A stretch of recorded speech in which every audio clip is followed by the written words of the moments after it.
Have you ever finished a perfectly nice chat with a friend and felt like you just ran a marathon? Or maybe you've been at a party, surrounded by laughter and good vibes, but all you can think about is how desperately you need to go home and lie down in a dark, quiet room. If this sounds familiar, you're not alone, and you're not being antisocial or weird. Today, we're diving deep into why conversations, even the fun and easy ones, can feel so incredibly exhausting. Let's start by clearing up a common misconception. Feeling drained by social interaction isn't just an introvert thing. While introverts definitely recharge their energy through solitude, many ambiverts and even extroverts can experience social fatigue. It's not about disliking people. It's about the sheer amount of mental processing that goes on behind the scenes whenever we talk to someone. Think about what a conversation really is. It's a constant, high-speed exchange of information. You're not just listening to words. You're interpreting tone of voice, reading body language, and trying to understand the subtext, what's not being said.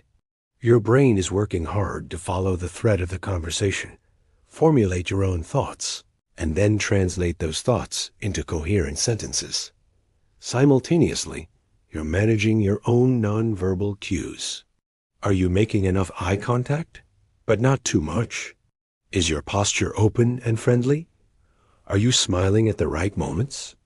This is called impression management, and it's a cognitive task we're all performing, whether we realize it or not. For some of us, this performance requires more conscious effort, which burns more mental fuel. Now, let's break down the hidden work your brain is doing. First, there's active listening. True active listening isn't passive. It means focusing completely on the speaker, understanding their message, and remembering the details. Your brain is filtering out distractions, like the music in the cafe or the conversation at the next table, and dedicating its resources to this one person. This intense focus is mentally demanding. Then comes the empathy component. When someone shares a story, especially an emotional one, our brains often mirror their feelings. We might feel a pang of their sadness or a spark of their joy. This emotional resonance is a beautiful part of human connection, but it also consumes emotional energy. If you're a highly empathetic person, you might find yourself absorbing the emotional states of others, which can be incredibly draining over time. Next is the cognitive load of response formulation. While you're listening, a part of your brain is already thinking, what do I say next? You're searching your memory for relevant experiences, trying to find the right words to express your ideas, and making sure your response is appropriate for the context. This is like running multiple software programs at once. It's a complex process that happens in milliseconds, but it adds up. For people who tend to overthink or worry about saying the right thing, this part can be particularly exhausting. Let's also talk about sensory processing. Social environments are often sensory-rich. A bustling party has loud music, multiple conversations happening at once, people moving around, and different smells.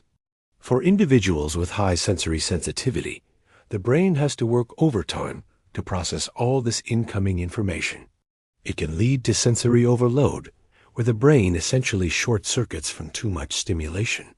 When you're trying to have a meaningful conversation on top of all that, it's no wonder you feel depleted afterward. Another factor is masking or code switching. This is when we adjust our speech, behavior, or appearance to fit in with a particular social group. It's something many people do, often subconsciously.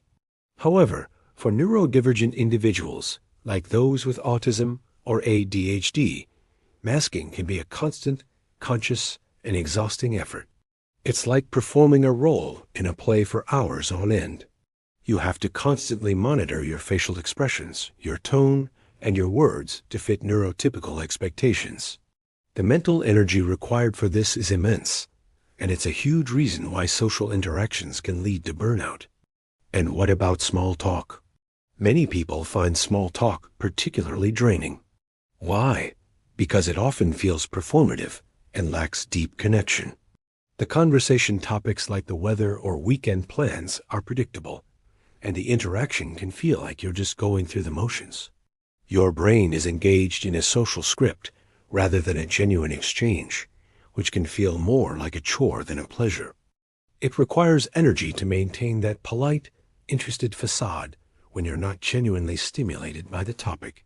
So, you see, a simple conversation is anything but simple for our brains. It's a multi-layered, resource-intensive activity. It's like a full-body workout for your mind. So, what can you do if you find yourself constantly drained by talking to people? First, and most importantly, be kind to yourself. There's absolutely nothing wrong with needing downtime after socializing. It doesn't make you a bad friend or a boring person. It just means you're human, and your brain is working hard. Acknowledge your limits and honor them. Try to identify what types of interactions drain you the most. Is it large groups? One-on-one deep talks? Small talk with strangers? Knowing your specific triggers can help you manage your social energy more effectively. Maybe you thrive in small, intimate gatherings but find big parties overwhelming. That's valuable information. Plan for recovery time. If you know you have a big social event coming up, try to schedule some quiet time for yourself before and after. Think of it as charging your social battery. This could be reading a book, going for a walk in nature, listening to music, or just sitting in silence. Whatever helps you feel restored, make it a non-negotiable part of your schedule. You can also set boundaries during conversations. It's okay to steer the conversation toward topics you find more engaging. It's also okay to politely excuse yourself when you feel your energy dipping. A simple, "It was so great catching up, but I need to head out now," is perfectly acceptable. You don't need a long, elaborate excuse. Protecting your energy is a valid reason. Consider the environment. If you find noisy places draining, suggest meeting a friend at a quiet park or a cozy, calm cafe instead of a loud bar. Having more control over the sensory input can make a huge difference in your endurance. And finally, communicate your needs to the people you trust. Let your close friends and family know that sometimes you need to recharge after socializing. A good friend will understand that your need for solitude isn't a rejection of them. It might even open up a conversation where they share similar feelings. Understanding the neuroscience and psychology behind social fatigue can be incredibly validating. It's not a personal failing, it's a biological reality. The next time you feel that post-conversation exhaustion, remember the incredible mental gymnastics your brain just performed. Give yourself credit for that work, and then give yourself the rest you deserve. Thank you so much for watching. I hope this helps you understand yourself a little better. If you've ever felt this way, share your experience in the comments below. I'd love to hear from you. Don't forget to like this video and subscribe for more content about navigating our inner worlds. See you next time. How did that comment sound? Did that joke go too far? Am I talking too much? Too little? You adjust your tone. Rephrase sentences. Soften words. Clarify intent. You replay someone's facial reaction for half a second, and your brain starts calculating. Was that okay? You weren't relaxing. You were calculating. And there's no autopilot mode. Fifth, sensory tracking. The music is slightly too loud. The lighting feels harsh. The restaurant is crowded. Background conversations bleed into your focus. Most people filter this out automatically. Your brain keeps those channels open.